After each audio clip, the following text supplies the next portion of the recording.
Intermediate వార్షిక పరీక్షలు కొనసాగుతున్నాయి. శుక్రవారం జరిగిన ప్రథమ సంవత్సరం ఇంగ్లీష్ పరీక్ష నల్గొండ జిల్లాలో ప్రశాంతంగా ముగిసింది. ఇంటర్మీడియట్ వార్షిక పరీక్షలు నల్గొండ జిల్లాలో ప్రశాంతంగా జరుగుతున్నాయి.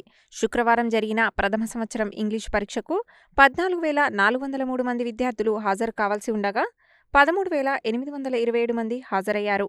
576 మంది విద్యార్థులు పరీక్షకు గైర్హాజరయ్యారు. నల్గొండ జిల్లాలో ప్రథమ సంవత్సరం ఇంగ్లీష్ పరీక్ష ప్రశాంతంగా ముగిసింది.